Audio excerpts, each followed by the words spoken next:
আসসালামু আলাইকুম বন্ধুরা, কেমন আছেন সবাই? আশা করছি আপনারা সবাই ভালো আছেন। আজকে হলো 16 জানুয়ারি মঙ্গলবার। আজকের এই ভিডিওতে আমি আপনাদের সকলকে বরাক আসাম ভারত তথা দেশ বিদেশের বিভিন্ন খবরাখবর নিয়ে বলবো। তো ভিডিওটা না টেনে সম্পূর্ণ দেখতে থাকুন। ভিডিওটা ভালো লাগলে লাইক করবেন, কমেন্ট করবেন, শেয়ার করবেন। আর এই ভিডিওটা আমার ফেসবুক পেজে দেখে দেখলে পেজটাকে ফলো করবেন এবং ইউটিউবে দেখলে সাবস্ক্রাইব করবেন।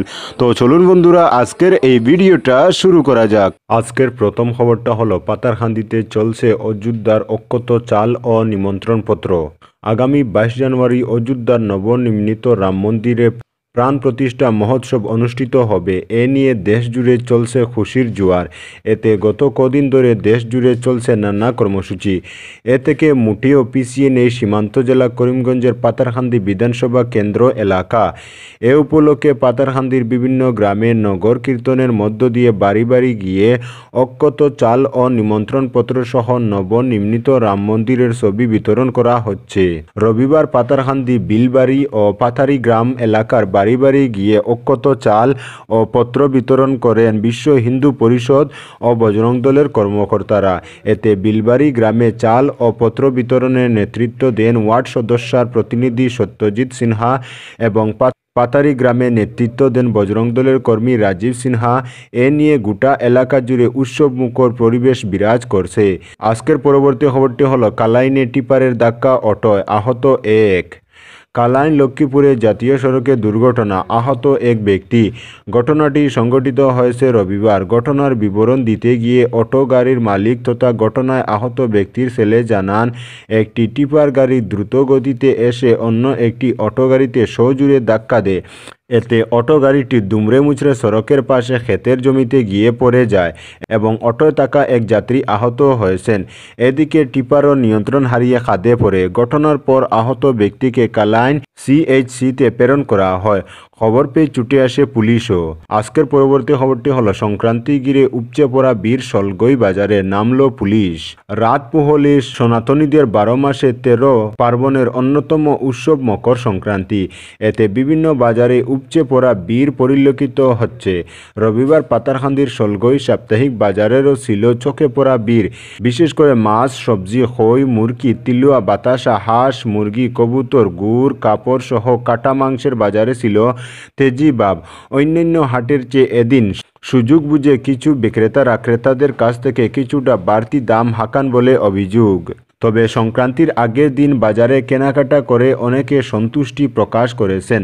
বাজারের ভিড় সামলাতে এক সময়ে মাঠে নামতে হয় বাজারিছড়া পুলিশকে। তারা দীর্ঘ প্রচেষ্টা করে জাতীয় সড়কের যানবাহন নিয়ন্ত্রণ করে বাজারের বাড়তি ভিড় সামলাতে সক্ষম হন। আজকের পরবর্তী খবরটি হলো বৈদ্যুতিক শক লেগে হাতির মৃত্যু। বৈদ্যুতিক শক লেগে একটি হাতির মৃত্যু হয়েছে। ঘটনাটি ঘটেছে রবিবার রাতে গোলাঘাট জেলার মোরাঙ্গি লেতেকুজান এলাকায়। প্রাথমিক খবরে জানা গেছে, গত 6 মাস ধরে মোরাঙ্গি এলাকায় বন্য হাতির পাল ঘুরে বেড়াচ্ছিল। পালের একটি ছোট দল গত সপ্তাহ ধরে লেতুকুজানে অবস্থান করছিল। উরুকার রাতে লেতুকুজানের 39 জাতীয় সড়কের কাছে বিদ্যুতের তারের সংস্পর্শে আসে দলটির একটি হাতি। সঙ্গে সঙ্গে হাতিটি মারা যায়। ঘটনাস্থল থেকে হাতির মৃতদেহ উদ্ধার করেছে বনকর্মীরা। বিদ্যুৎস্পৃষ্টের সঠিক কারণ এখনও তদন্তাহীন। বনকর্তারা তদন্ত শুরু করেছেন।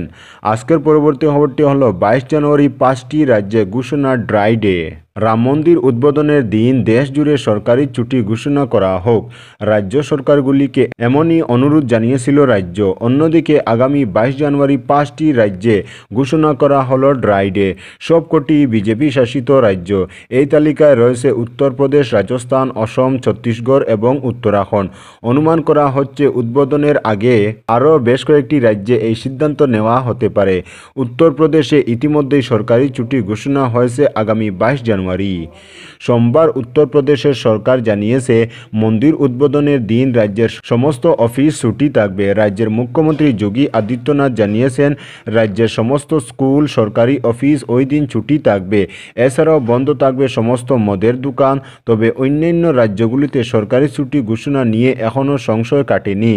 রাম মন্দির উদ্বোধন উপলক্ষে সমস্ত রাজ্যেই সরকারি ছুটি দেওয়ার ঘোষণা করবে কি না কেন্দ্রীয় সরকার, তা নিয়ে জল্পনা বাড়ছে রাজনৈতিক মহলে।